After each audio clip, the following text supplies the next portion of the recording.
মরিচিকা, মায়াজাল।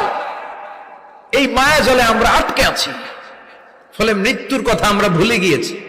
পাগলের মতো ছুটছি, আরো টাকা লাগবে, আরো খ্যাতি লাগবে, আরো যশ লাগবে, আরো দাপট লাগবে। আমার এত টাকা দিয়ে কি হবে? এত সম্পদ দিয়ে কি হবে? এত ব্যস্ততা দিয়ে কি হবে তোমার? স্টপ, থামুন, অনেক হয়েছে। আন্না, থামুন, take a rest, take a breath and think about death. Think that you have to go back to your Lord. একটু বসেন না, একটু ভাবেন যে আমাকে চলে যেতে হবে, চলে যেতে হবে। এই কোলাহল, এই ব্যস্ততা, এগুলো থাকবে, থাকবো না আমি। সাইয়েদনা ওমর ফারুক বলেছেন, মুতু ক্বাবলা আন তামুতু, মরার আগে একবার মরো। হাসিবু ক্বাবলা আন তুহাসাবু আলাইকুম, তোমার হিসাব নেওয়ার আগে তুমি একবার নিজের হিসাবটা করো না। কাগজ বের করে একটু লিখো না কি কি ভালো কাজ করছিলা, যেগুলো দিয়ে নাজাতের ওসিলা হতে পারে। 1 2 3, আর কি কি আকাম কুকাম করছো দেখো না, লিখে দেখো তোমার অবস্থাটা কি। মরার আগে একবার মরো।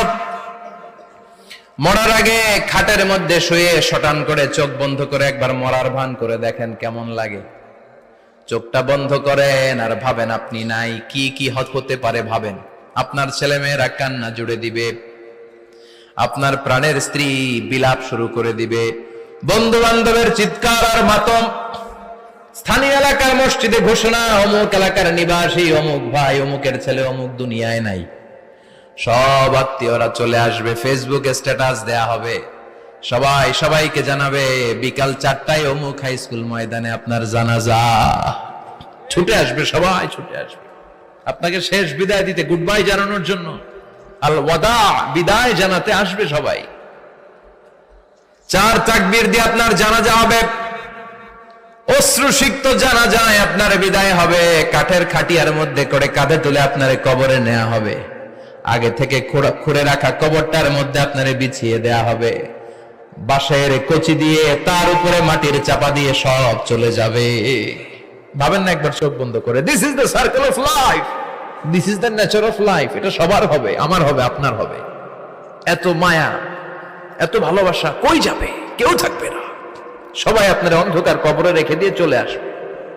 উপরে বাঁশের কঞ্চি, তার উপরে মাটির চাপা, অন্ধকার আর অন্ধকার। এই অন্ধকার যেন শেষ হতে চায় না, শুধুই অন্ধকার, ঠিক কিনা? এজন্য আমাদের চলে যেতে হবে। দাদা গেল, চাচা গেল, মামা গেল, আমাদেরকেও যেতে হবে, জোরে কোন ঠিক কিনা? একদিন মাটির ভেতরে হবে ঘরে মন আমার, কেন বন্ধ দালান ঘর, প্রাণ পাখি উড়ে যাবে পিঞ্জর ছেড়ে।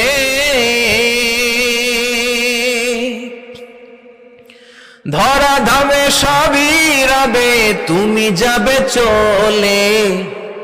বন্ধু বান্ধব যত, মাতা পিতা যারা সুত, সবই হবে তোমার পরে। মন আমার কেন বন্ধ দালান ঘর, একদিন মাটির ভেতরে হবে ঘরে মন আমার, কেন বন্ধ দালান ঘর, ঠিক কিনা? সব করে থাকবে, চলে যেতে হবে আমাদেরকে।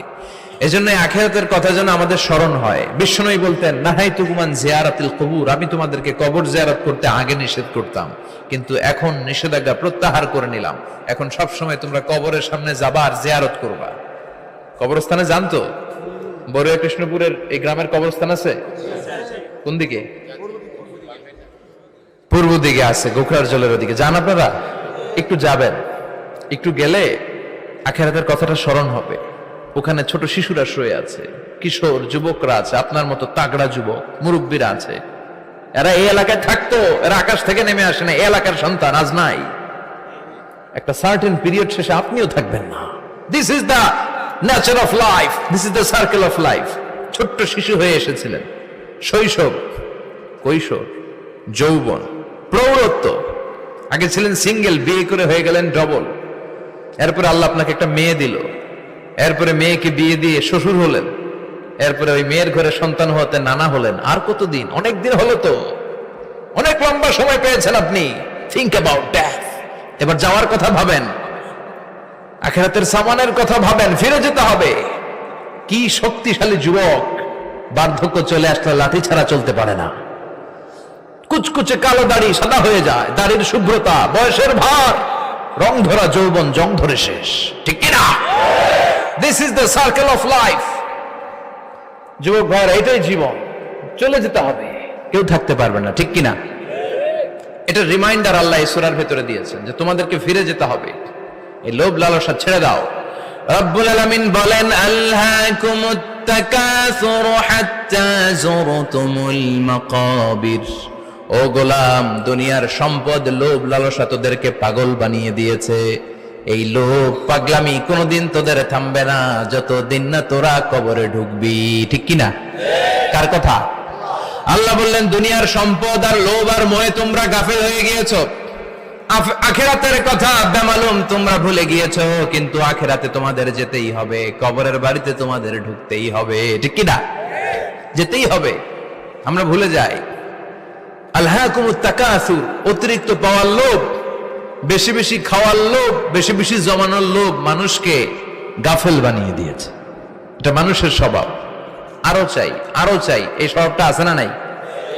দেখবেন ছোট বাচ্চারা মসজিদের দোয়া অনুষ্ঠান শেষে জিলাপি দেয় না? বড় কৃষ্ণপুর কি দেয়?